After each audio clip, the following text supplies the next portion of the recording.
The Creative Nonfiction Podcast is sponsored by Hippo Camp 2018. Now in its fourth year, Hippo Camp is a 3-day Pennsylvania writing conference that features 50-plus speakers, engaging sessions in 4 tracks, interactive all-conference panels, author and attendee readings, social activities, networking ops, and optional intimate pre-conference workshops.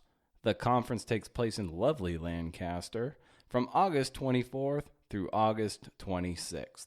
Past keynotes have been Lee Gutkind, Mary Carr, Dinty W. Moore, and Jane Friedman. All have been past guests on the podcast. This year, Abigail Thomas will be the featured speaker.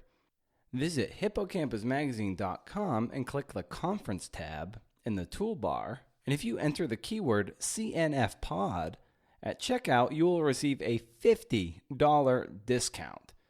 This offer is only good through August 10th or until all those tickets are sold. There are a limited number, so act now, like right now. The registration is $429 otherwise, $379 with the discount, through August 10th, then goes up to $449 on site. So if you sign up through the portal before the conference starts, you're actually saving $70. Hippo Camp 2018. Create, share, live. Woo! You ready? Let's hit it. And away we go. It's a creative nonfiction podcast, people. It's a show where I speak to the best artists about telling true stories. I'm your host, Brendan O'Mara. Hey. For episode 106, I welcome Rebecca Fish Ewan, author of By the Forces of Gravity, books by Hippocampus 2018, a love story between friends that ends in tragedy, told through free verse poetry and cartoons. It's a great reading experience and a wonderfully told story of adolescence in the 1970s Berkeley scene. You can buy the book by visiting books.hippocampusmagazine.com or via Amazon. In this episode, we dig into how Rebecca chose to write the story in the way she did, the power of community, writing from the point of view of her 12-year-old self, and dealing with self-doubt. Haven't been there before. Rebecca is at rfishewan, so that's RFISH. EWAN on Instagram, her preferred social network, and is the same handle on Facebook. Go check her out. If you're not subscribed to the Creative Nonfiction Podcast, this very show, be sure to hit up Apple Podcasts, Google Play Music, and Stitcher so you get a fresh delivery every Friday. Share this with the people you think that'll dig it, and let me know what you think of it. What you got out of it. I'm at Brendan O'Mara and at CNF Pod on Twitter and at CNF Podcast on Facebook. Pick a network, any network, and let's connect. Now, it's time for the show. Well, what's that process like of going back and forth with an editor over Skype to hone a manuscript? It's been pretty interesting because Don is super organized. You probably have noticed this. Yeah, for sure. Which I greatly appreciate. And so she set up a whole bunch of Google Docs so that, like, when I had my drawings done and organized, I just uploaded them into the Google Doc, and then she could share those with the book designer, and there was the book cover designer as well. So everything was done, all of the transactions, other than the first time I met her, which was at a conference in Reykjavik, which was awesome. Yeah. Wow. Like that was right when, and we had the conversation about whether or not I would want to have my book published through Hippocampus. And so that was really cool to meet her. And so having Skype, it was nice to be able to check in every once in a while, face to face. Yeah, and we made made a book together Yeah. that way. When you guys were at that conference in Iceland, what was the conversations you were having? 'Cause this is their first book, Donna's first book through her imprint. So, how did the conversation come about, and what were those early visions and discussions like? I had actually, the very first time I saw her or heard her speak, I was looking for someone that I could send a small press that I could send my book to, or send a query letter to get published. And it's a very kind of odd form because it's a story told in cartoons and poetry. Yeah. And kind of unusual. And so a lot of the small presses would say, they just have it on their website, no poetry, because they just don't take those submissions. And so, or publishers of graphic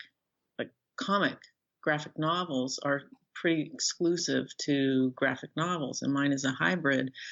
And I found one night, it was like midnight, searching the internet, I found a YouTube video of her announcing that Hippocampus was going to start a book imprint.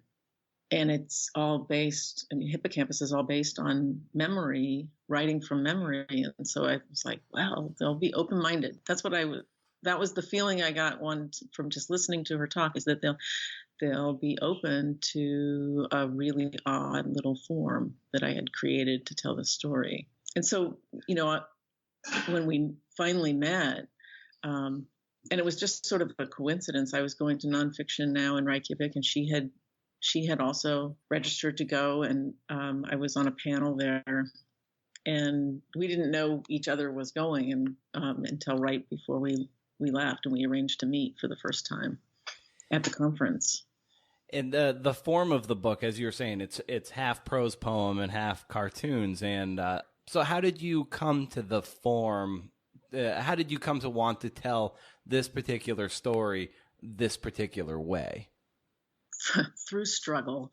I tried to do it in the what I kind of consider the sort of straight narrative form of memoir, where you're an adult remembering a period of your life and you're crafting it through your retrospect, that you craft the story and you tell the story that way. And that works with some stories, but it just was not working for me because it was 1970s. I was 12 years old.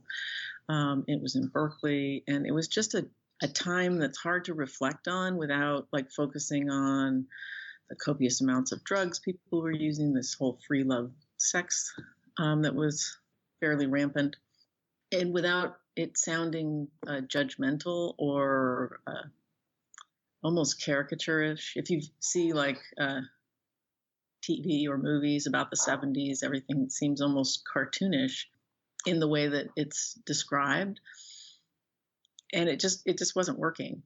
And so then I tried to fictionalize it, and I made these stories, which I love, this little book series that I came up with. I wrote all these manuscripts that are yet to be published, but I learned a lot about storytelling, about the use of dialogue, about just crafting a story through this.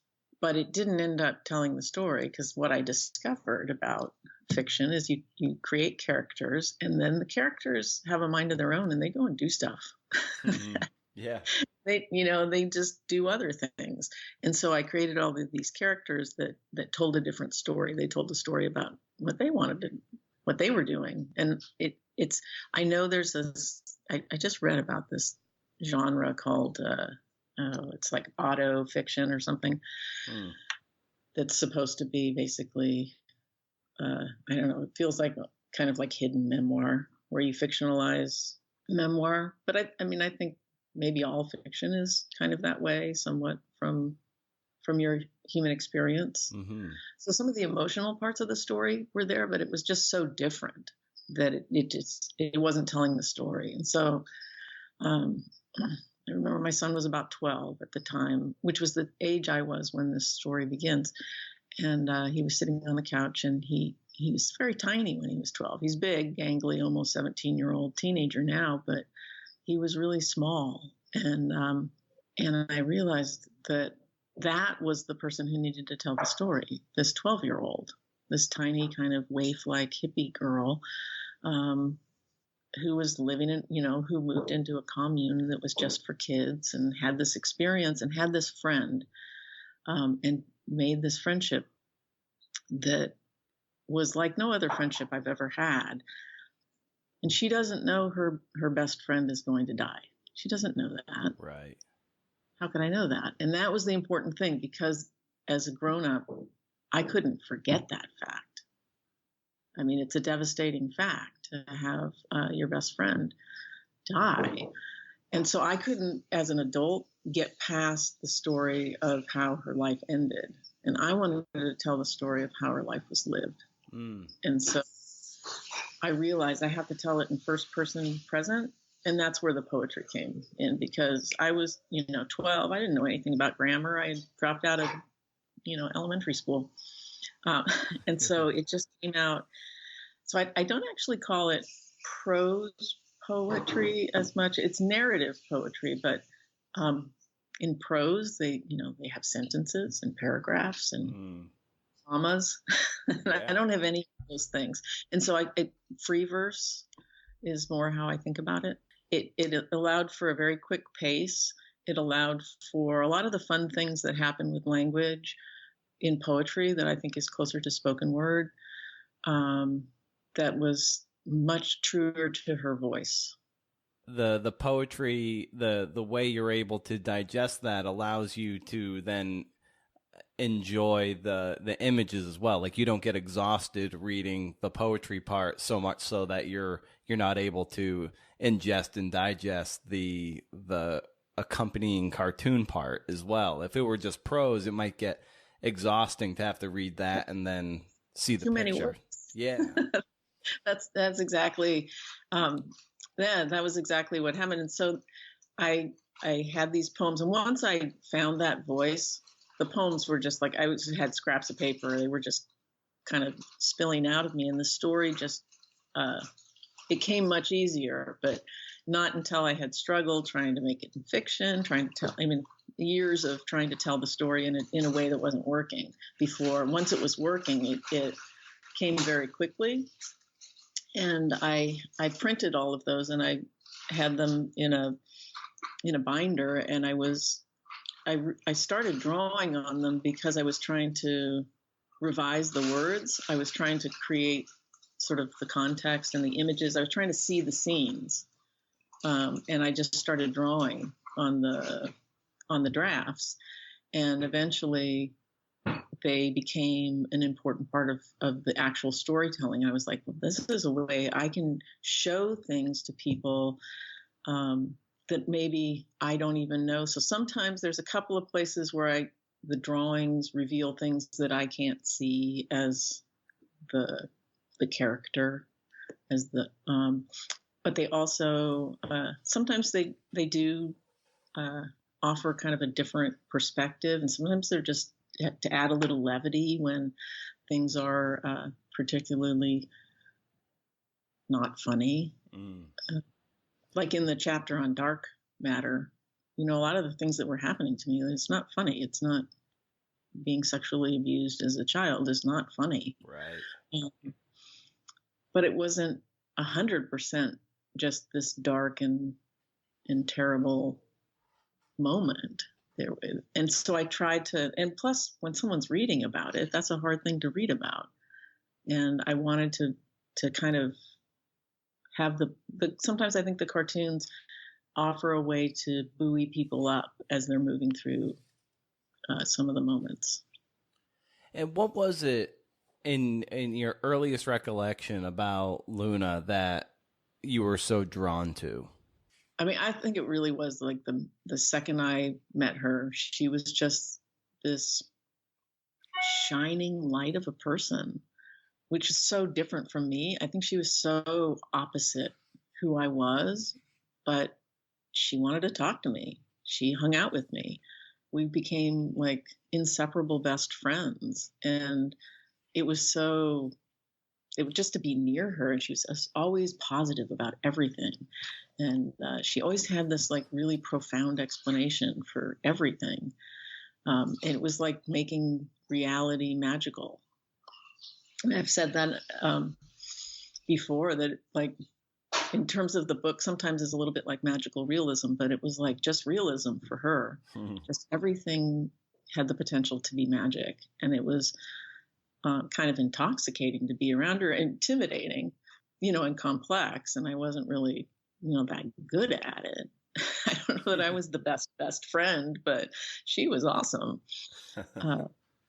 It was a wonderful time for me, but then it ended so darkly that I just packed it up in a box and stuck it into the dark recesses of my mind and, my heart.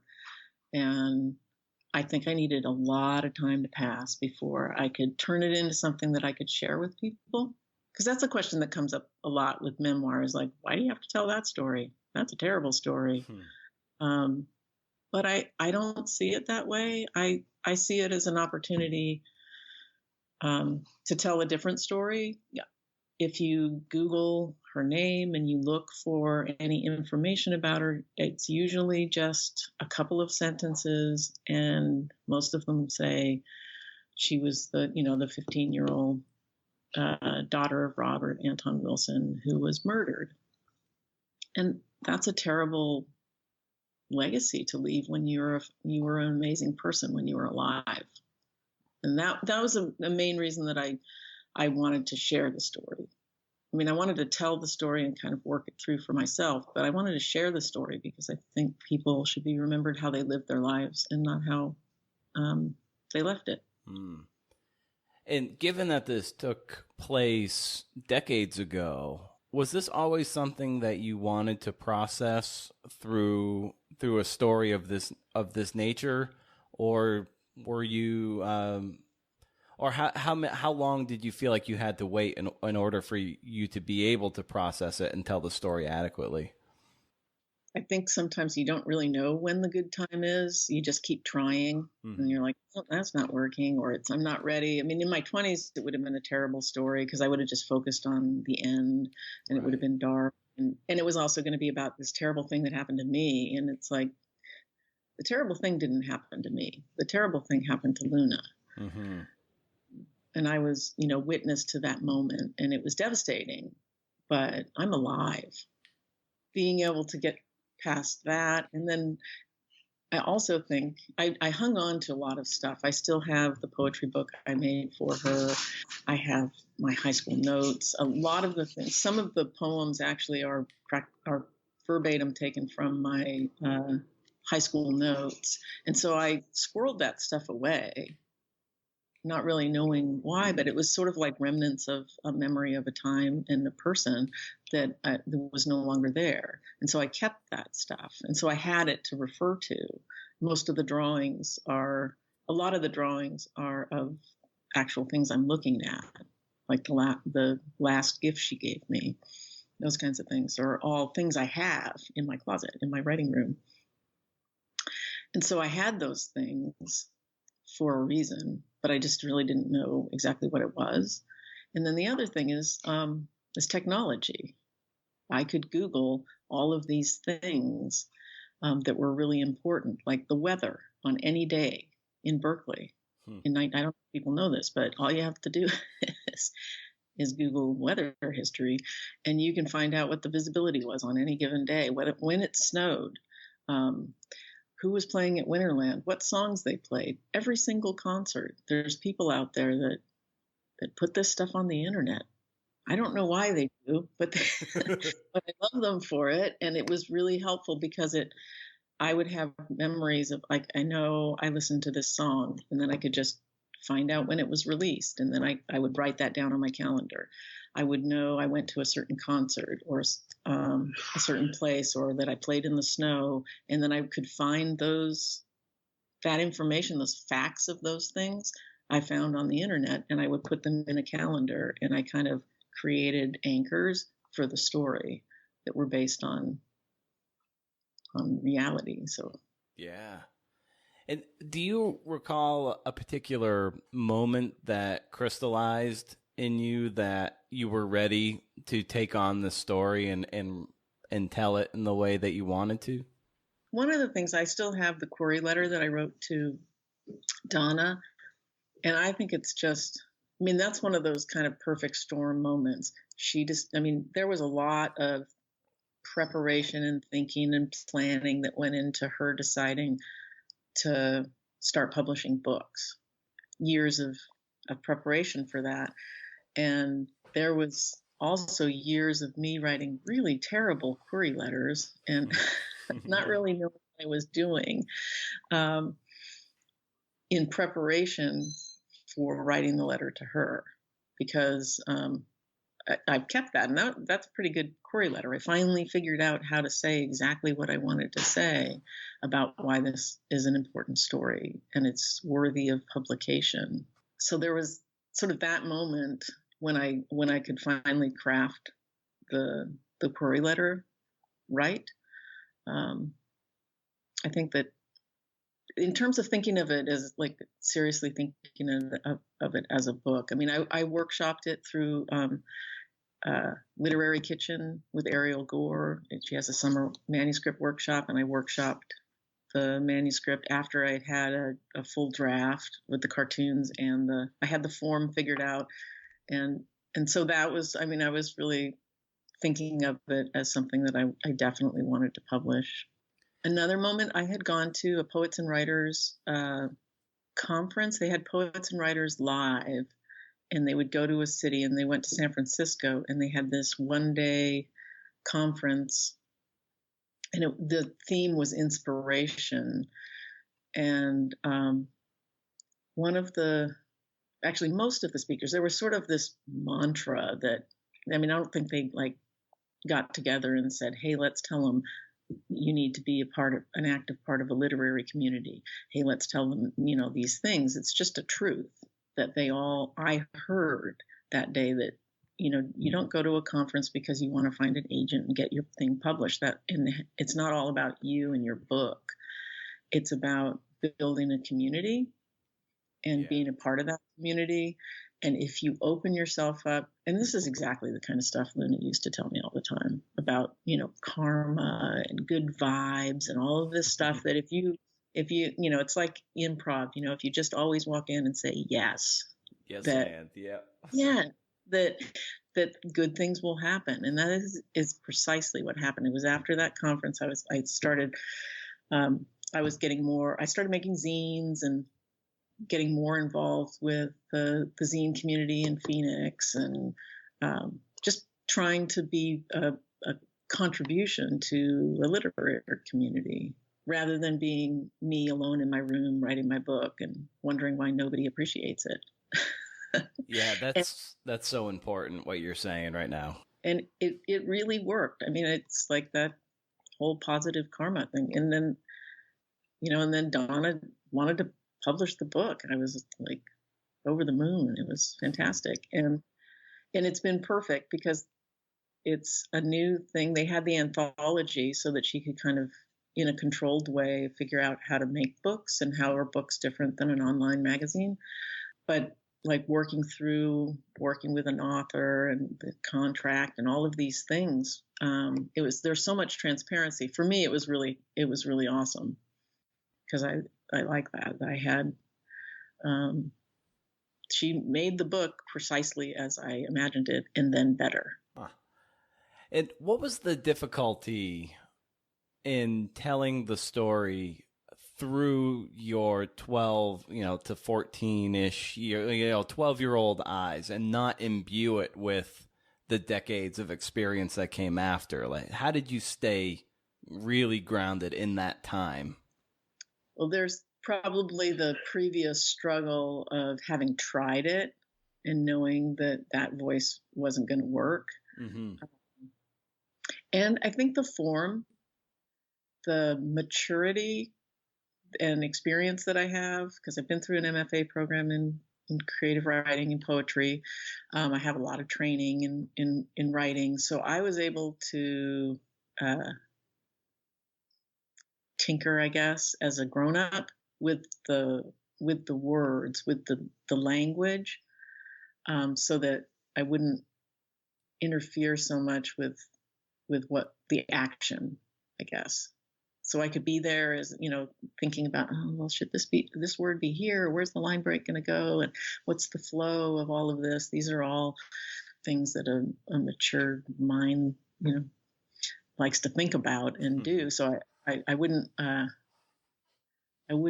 interfere so much in the action of the story. In that way, I tried to just tell it as I remembered it. Except the part is that I was relatively quiet, and so a lot of the story is what was going on in my head while these things are happening, and that's probably the newer part that anybody that went through that with me didn't see as much. And I tried not to be too smart about the personal interactions that I was having. As you were crafting this book and you found the way you wanted to tell it, that finally crystallized. Like, all right, it's going to be free verse with these cartoons, and you've got you've got that, so the playbook with you. What was your sort of routine around that, and how were you setting up your days and checking in with yourself so you could have a very productive day with the generative phase of this book?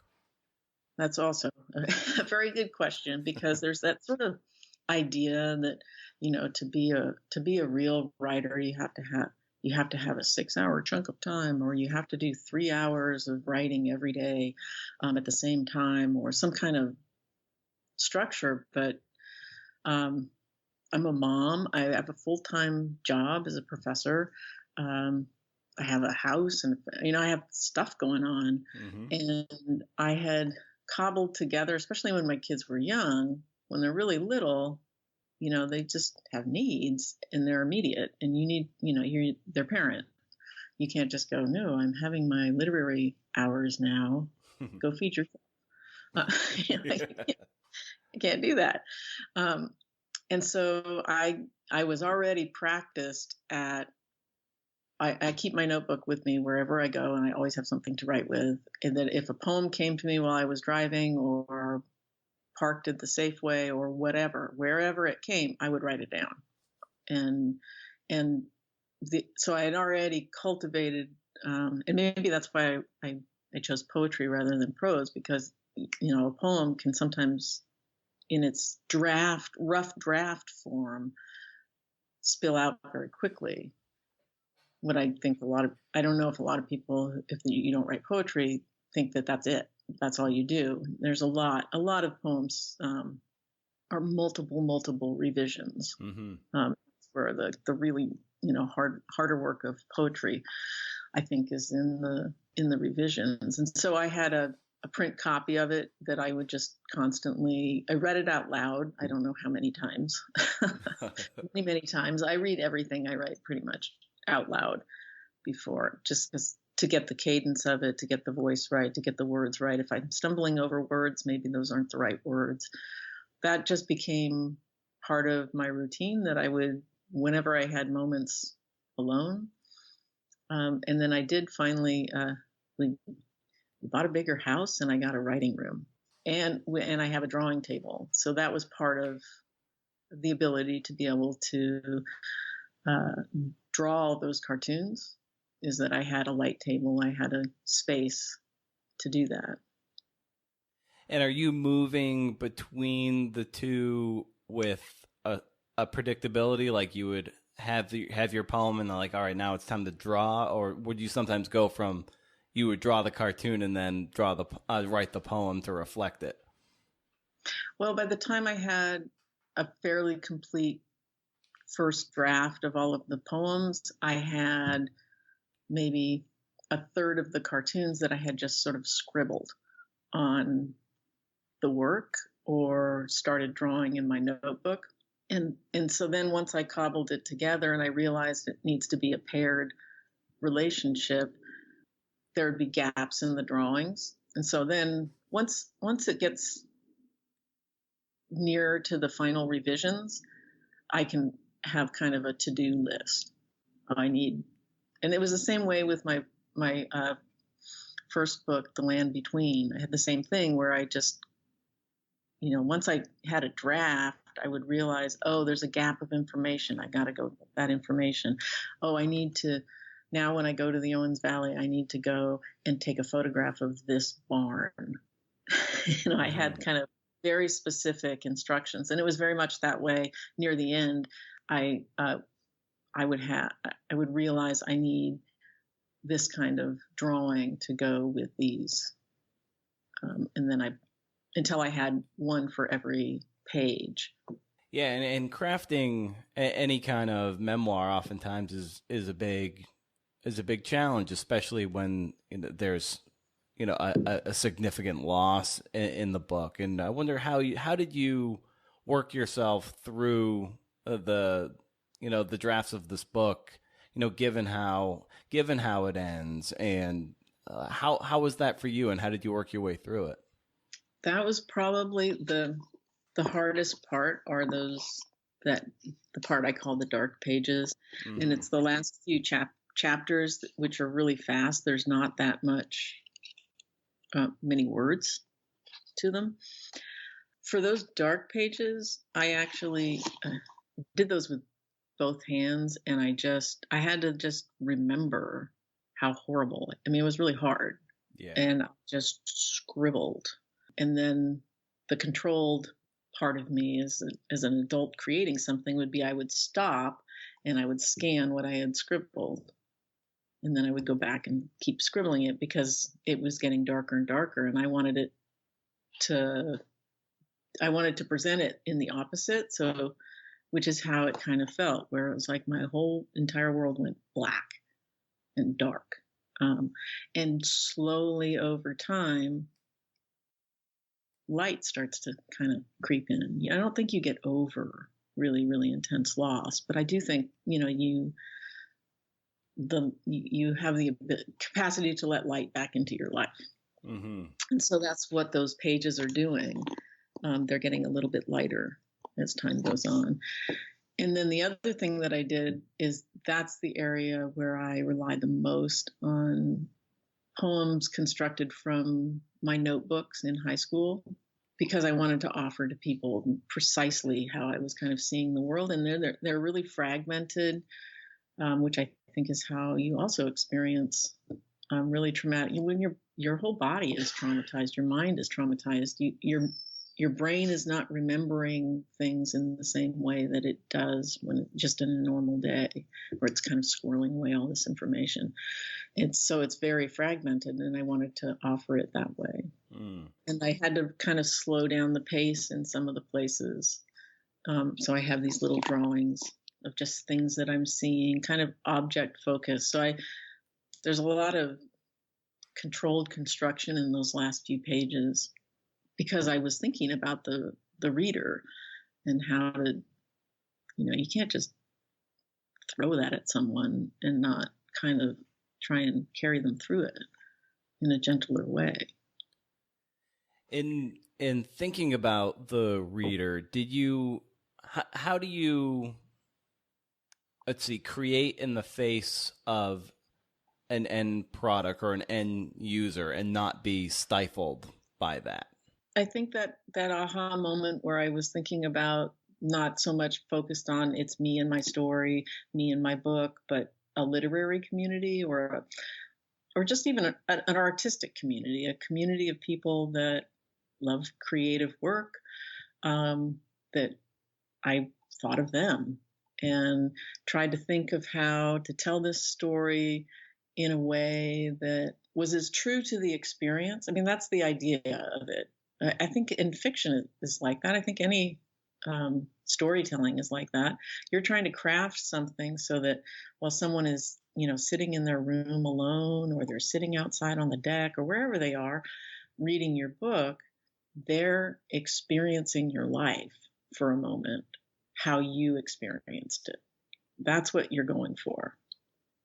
And however you can do that, with the skills that you have. I can draw and I can write poetry. So it's part of why it ended up that way, because that's where I have some skill.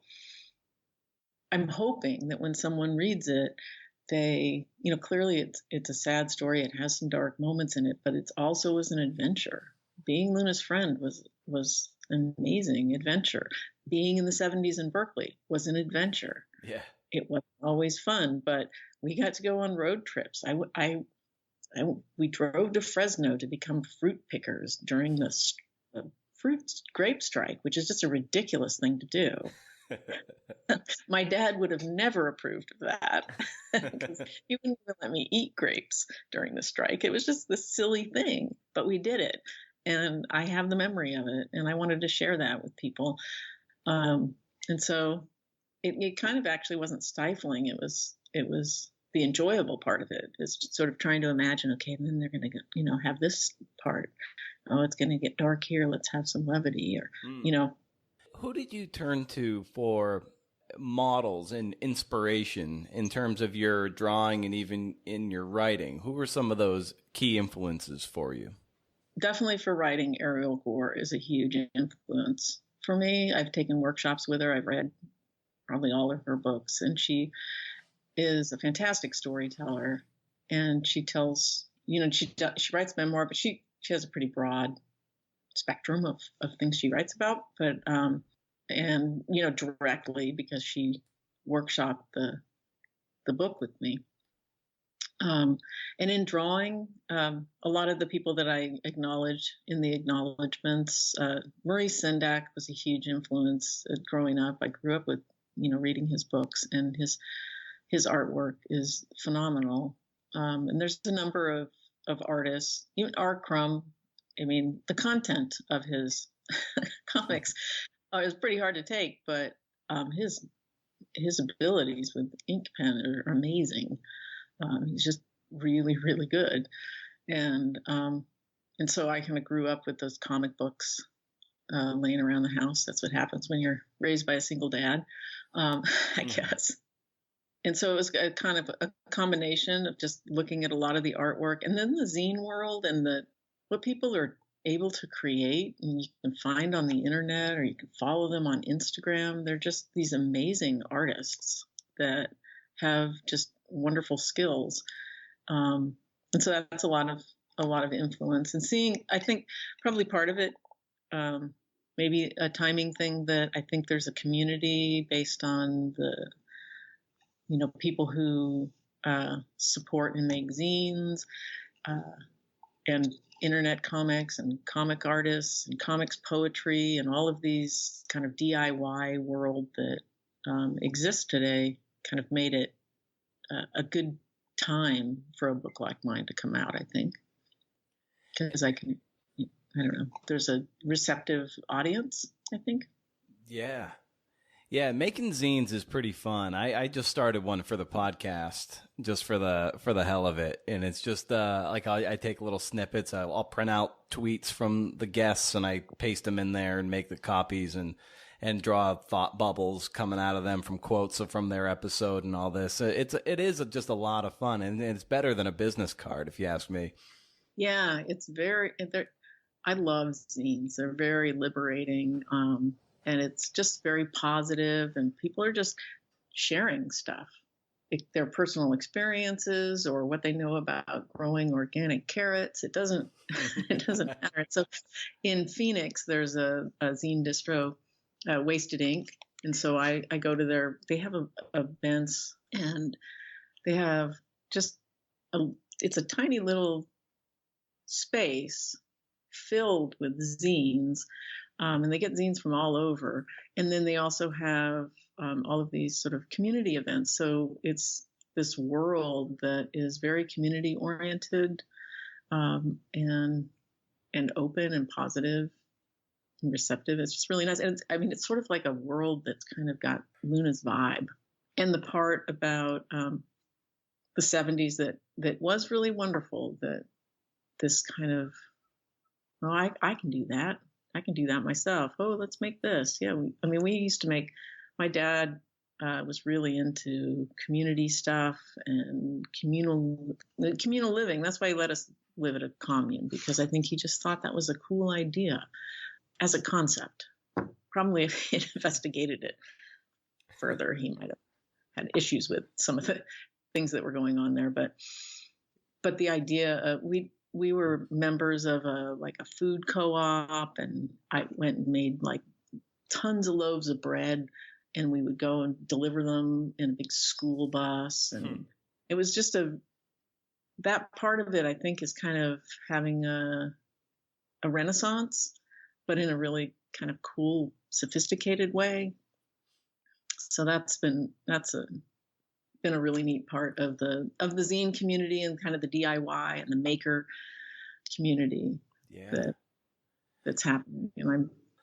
And when you get about that, and when you get struck by feelings of self-doubt, as most writers and artists do, what kind of how do you approach that? What kind of self-talk do you use to kind of pull yourself back out of it so you can so you can get back to work and actually make something worthwhile?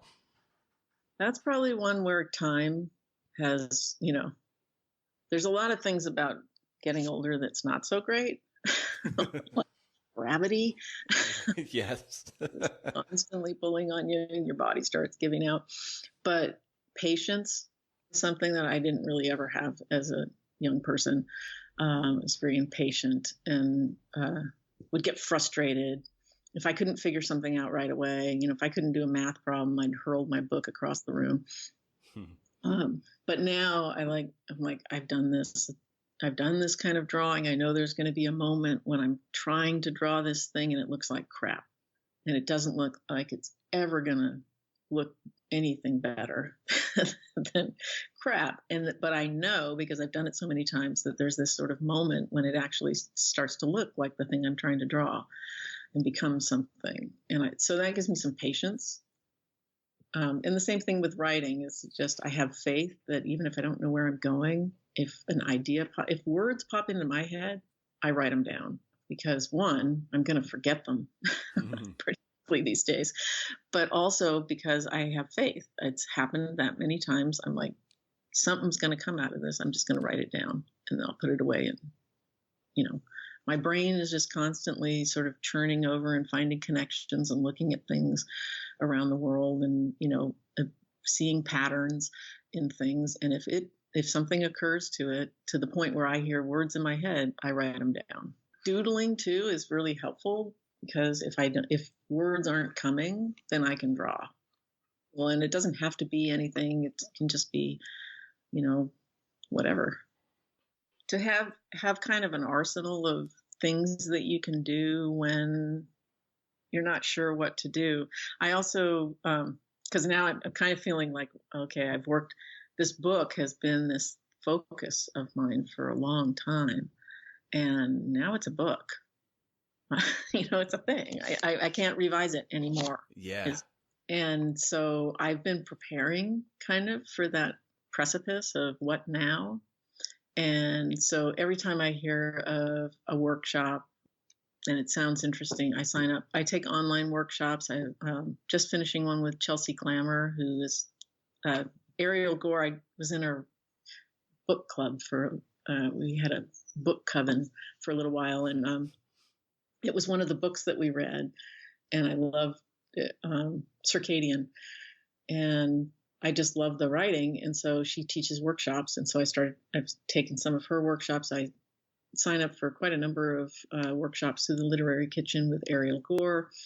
I do writing workshops down at Wasted Ink. They offer one called Off the Page, which has an open mics part of it, which is not really what I do normally, but I like the writing part of it. So and I'm just squirreling all of this stuff away and drawing, and just trying to draw and read as much as possible to be ready for that, not really knowing what the story is, but, just so I don't have a blank slate in front of me.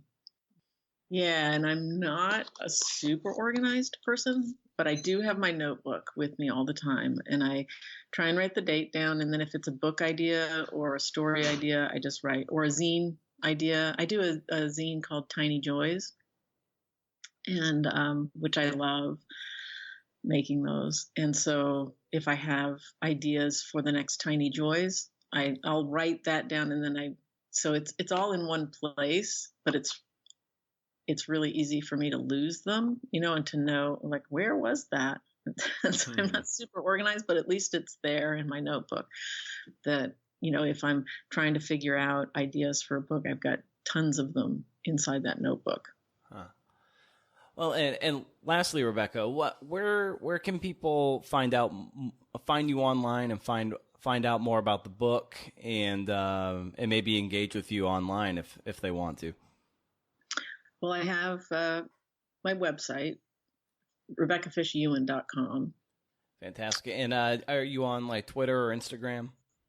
Yes, I love Instagram because it's photo oriented. So I'm on that as rfishewan, like at rfishewan. Mm-hmm. And that's the same for Twitter, which I'm not as consistent or as comfortable with Twitter. Fantastic. Well, Rebecca, thank you so much for carving out some time to do this, and thank you for the book. It's wonderful. It's a great.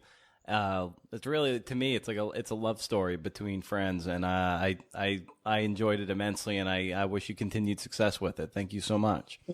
Well, thank you, and I'm really glad that you see it that way, because that's exactly what I wanted it, how I wanted it to be perceived. That you could kind of feel the love I had for Luna and just the love she had for life. So how'd you like that?